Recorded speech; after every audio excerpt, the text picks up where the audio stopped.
오늘 우리가 보고 있는 말씀은 시편 79편 말씀입니다. 본 시는 다윗의 시가 아니라 아삽의 시라고 표제어에 기록되어 있죠. 우리가 앞에서 봤던 아삽의 시 하면 대표적인 것이 바로 74편이었을 것입니다. 그 74편과 79편이 똑같은 시기에 쓰여진 시입니다. 74편은 어떤 시였냐면 바벨론의 느부갓네살에 의해서 예루살렘 성과 성전이 다 불타고 또 포로로 끌려가는 그런 비참한 남유다의 그 말로를 바라보면서 슬퍼하면서 지었던 시가 바로 이 아삽의 시 74편이었고요. 근데 오늘 이 79편은 그 시에 그대로 이어서 똑같이 74편은 성과 성전의 무너짐을 보고 안타까워했다면 오늘 79편은 포로된 이후에 바벨론 땅에서 유랑하는 그 백성들을 바라보면서 슬퍼하는 마음으로 지은 시가 오늘 본시입니다.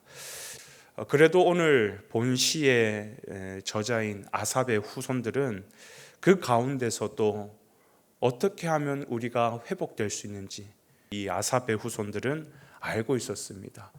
그 방법이 뭐냐? 그렇죠. 아버지 되시는 하나님 앞에 다시 언약을 붙잡고 돌아가면 되는 것이에요.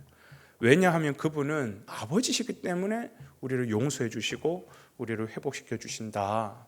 바로 이 부자 관계라는 것을 오늘 이 아삽의 후손들은 너무 잘 알기 때문에 그 부자 관계를 통해서 다시 하나님 앞에 나아가면 된다. 그러면 우리 살 수 있다라고 얘기하고 있는 것입니다. 그러면 아버지가 갖고 있는 다른 어떤 존재가 아니라 아버지이기 때문에 갖고 있는 어떠함은 뭘까?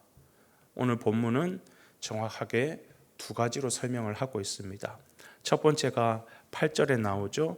우리 조상들의 죄악을 기억하지 마시고 주의 긍휼로 우리를 속히 영접하소서. 우리가 매우 가련하게 되었나이다. 바로 주의 긍휼입니다. 긍휼. 여러분, 이 긍휼이라는 단어의 의미는 뭐냐면 불쌍히 여긴다, 가련하게 여긴다, 안타깝게 여긴다, 그런 마음의 상태를 긍휼이라고 합니다. 여러분, 하나님은 당신의 자녀들에게만 긍휼을 베푸십니다. 그렇기 때문에 오늘 이 저자는 그걸 압니다. 우리가 지금 매맞고 고통 가운데 있지만 우리의 아버지가 하나님이시다. 그 아버지는 우리를 향하신 긍휼함이 있으시다. 그래서 오늘 뭐라고 얘기해요? 하나님, 우리를 불쌍히 여겨달라는 거예요.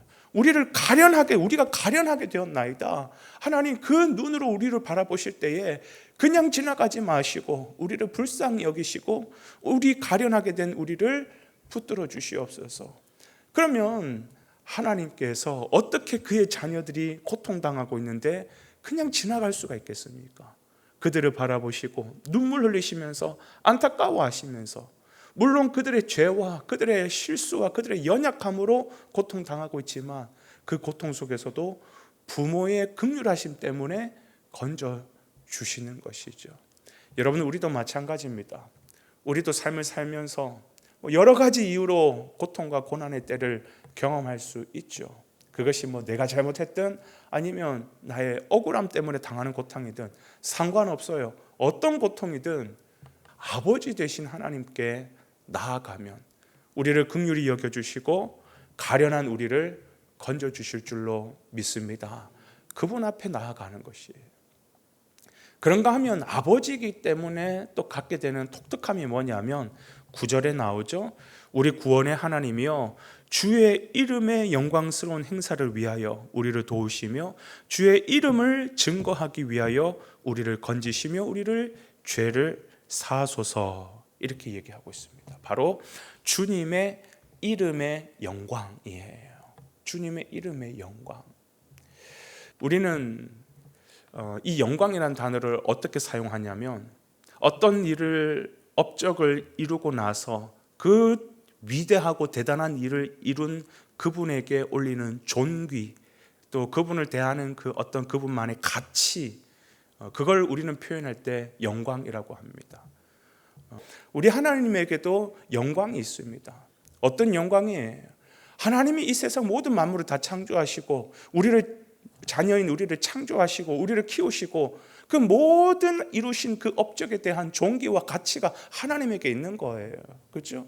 근데 그 하나님에게 하나님, 지금 당신의 백성들이 이렇게 고통당하고 있는데 그 당신의 그 영광, 당신의 그 존귀함, 당신이 우리를 창조하셨는데 그 창조하신 우리가 이렇게 고통당하고 있으면 저 주변에 수많은 사람들이 우리를 뭐라고 생각하겠습니까? 하나님, 하나님의 그 영광에 흠이 생기지 않도록 우리를 불쌍히 여겨달라는 것이에요.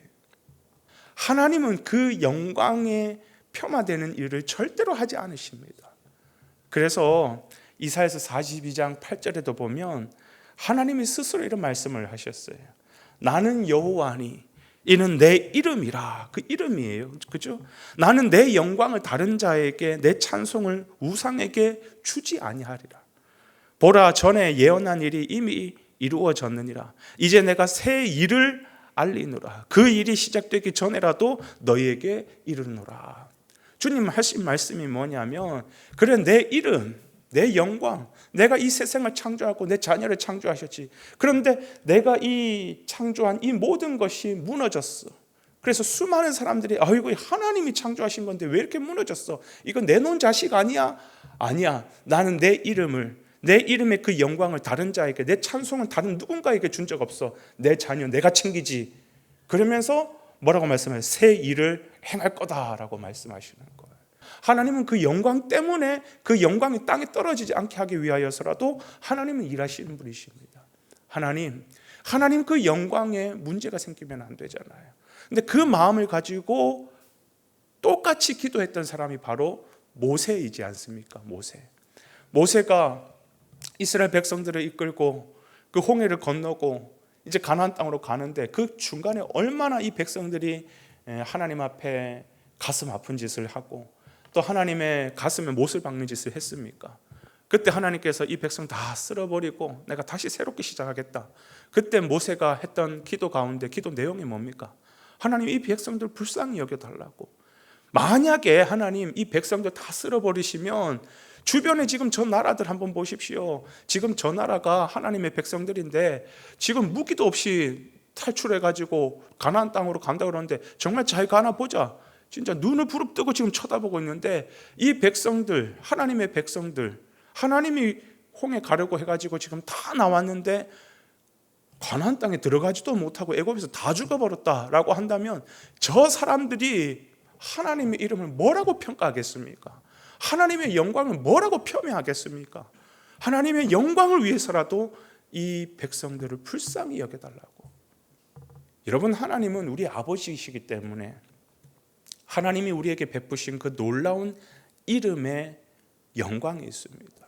그러니 우리가 기도할 때 무엇을 붙잡고 기도해야 되느냐?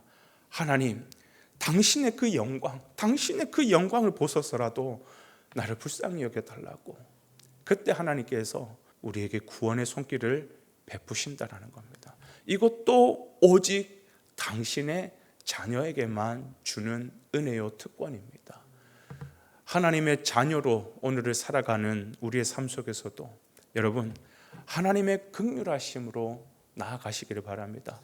하나님의 그 이름의 영광 안으로 숨으시기를 바랍니다. 거기에는 하나님의 권역이기 때문에 어느 누구도 침범할 수 없어요. 그 안에 피하는 자가 가장 안전한 자요. 어떤 상황, 어떤 공공 가운데 있어도 그 안으로 들어가는 자가 살 수 있는 것입니다. 오늘 하루 우리의 삶 속에서도 그 주님의 긍휼하심과 그 주님의 이름의 영광으로 나아가는 귀한 주의 자녀 되시기를 주님의 이름으로 축복을 드립니다.